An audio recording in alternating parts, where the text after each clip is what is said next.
Witam from BA. This is a Rorschach Poland update from the 18th of September 2025. A quick summary of what's going down in Poland. In the aftermath of last week's Russian drones entering Polish airspace, on Monday the 15th, the UK government announced that it will send RAF Typhoon jets to fly over Poland to help defend the skies as part of NATO's Eastern Guard mission.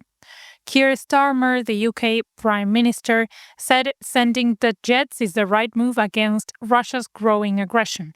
The Typhoons will join other NATO jets like Danish F-16s, French Rafale and German Eurofighters to help protect the eastern border. Polish officials welcomed the support, saying the move strengthens NATO's eastern flank and boosts Poland's air defense capabilities. Speaking of security, on Tuesday the 16th, Prime Minister Donald Tusk announced at the Central Air Force Range in Ustka, a small town in northern Poland, that the country will buy new submarines for the Navy by the end of 2025 to boost defenses after Russia's invasion of Ukraine. The Orca program, Poland's long-term submarine plan, will likely bring in 3 new submarines to replace the old ones and the retired Kobben-class boats. 7 companies from South Korea, France, Spain, Germany, Sweden, and Italy submitted bids. The government will choose the final contractor based on the cost, the Navy's requirements, and how much of the production they can carry out in Poland. The new submarines will dive more than 200 meters or 600 feet, stay at sea for 30 days without support, fire torpedoes at ships and submarines, and launch missiles capable of hitting both land and sea targets.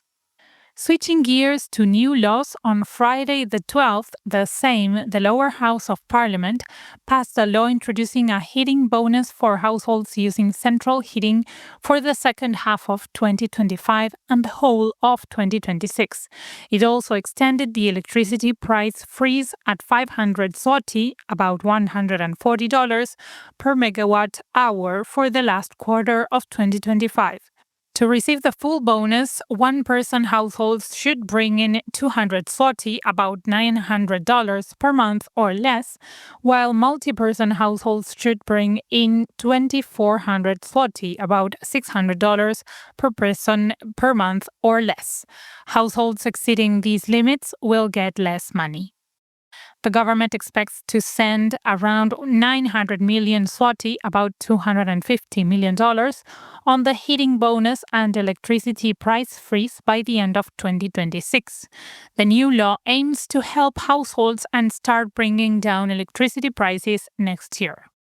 On Monday the 15th, Wang Yi, China's foreign minister, visited Warsaw and met with Radosław Sikorski, Poland's foreign minister. They signed a deal to restart Polish poultry exports to China. China stopped buying poultry from Poland in 2020 because of bird flu, allowed it again for 2 years, and then blocked it once more in 2024. The new deal brings in a regionalization rule so that if bird flu shows up in one area, only that area's farms are blocked, not the whole country's. This means others can keep exporting even if there are local outbreaks. Getting back into China is a big win for Poland's poultry industry since China is one of the world's biggest buyers. Wang Yi's last visit to Warsaw was in 2019. Following that, on Tuesday the 16th, President Nawrocki met with the German President and German Chancellor in Berlin. They talked about war reparations from Nazi Germany, with Nawrocki saying they were never fully settled legally and that Germany should pay Poland, possibly by boosting Poland's military and NATO's eastern border. He urged all Polish political groups to stay united on this. Then the president went to Paris, where he met his French counterpart, Emmanuel Macron. They discussed security issues, and Nawrocki thanked Macron for sending 3 Rafale jets to Poland. They also talked about the EU-Mercosur deal, a trade agreement between the EU and some South American countries, with Nawrocki saying it could hurt European farmers because cheaper South American products would enter the EU, and Russia and Belarus might indirectly benefit from selling on markets opened up by this shift. Also on Tuesday the 16th, Mariusz Gierszewski, an investigative journalist from Radio Z, shared that Israeli security had asked Polish airports not to show flight information from Israel after a Free Palestine protest at Katowice airport. During the protest, a young Palestinian woman held up a sign which sparked concerns about safety and potential provocations. Katowice airport went along with the request and stopped displaying some arrivals from Tel Aviv, but Warsaw Chopin Airport refused. Airport officials said that even if flight information isn't on the boards, people can still track flights online through services like Flight Radar. In fact, trying to hide the flights might raise criticism for doing something secretive. Let's get back to security for a minute. On Monday, the 15th, Poland's Interior Ministry released a safety guide telling households to prepare 72-hour grab-and-go bags in case of sudden evacuation.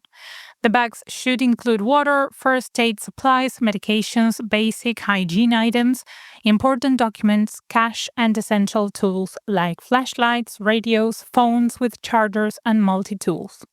They also suggest packing ready-to-eat food, weather-appropriate clothes, masks, a sleeping bag, a map, and one personal item like a photo to make things a bit more comforting in an emergency. The guide also explains Poland's alarm system and includes basic first aid, tips for hazards like fires or floods, emergency numbers, and what citizens and authorities should do in case of a war. Meanwhile, on Tuesday the 16th, Sławomir Uznanski-Wiśniewski, the first Polish astronaut who recently visited the International Space Station, announced that he will tour Poland. From the 15th of October to the 19th of December, he will visit 17 cities, giving lectures, leading workshops, and showcasing tech demos to inspire students and young people to pursue careers in the space sector. He will travel with scientists who worked on the International Space Station experiments, and they will stream some events online. Universities are now saying that thanks to Uznanski-Wiśniewski, more students are interested in studying engineering, and the government plans to increase funding for the European Space Agency. In sports news, on Monday the 15th, Iga Świątek, Poland's most famous professional tennis player, launched her foundation with a scholarship program for promising young athletes. Teens and young adults aged 15 to 22 who compete in Olympic sports at the national level can apply, and up to 5 winners will get coaching from Świątek's team, plus nearly 500,000 zloty, around $140, for training equipment and competition preparation.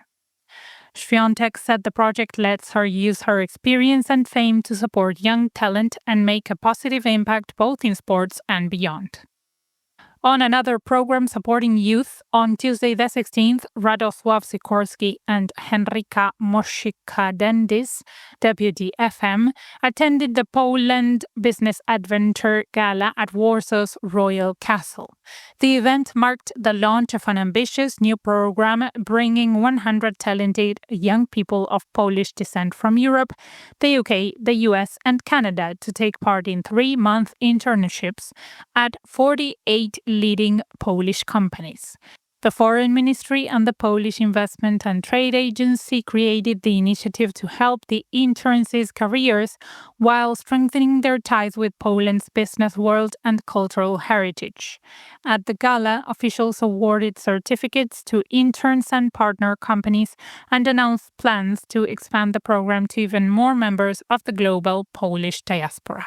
Finishing off this edition with some entertainment news, on Monday the 15th, Warsaw's Oscar committee, led by producer Ewa Puczynska, picked Agnieszka Holland's film Franz Kafka as Poland's entry for the Best International Feature Oscar.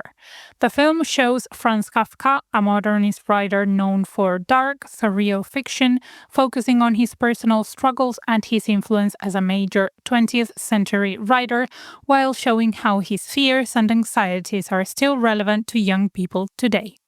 The Oscars will take place on the 15th of March 2026, and the film will hit Polish cinemas on the 24th of October 2025. And that's it for this week. Thank you for joining us. Don't forget that we do many other updates. We've got country and non-country updates, including the Arctic, ocean, and multilateral shows. Check the full list with the link in the show notes. Do zobaczenia!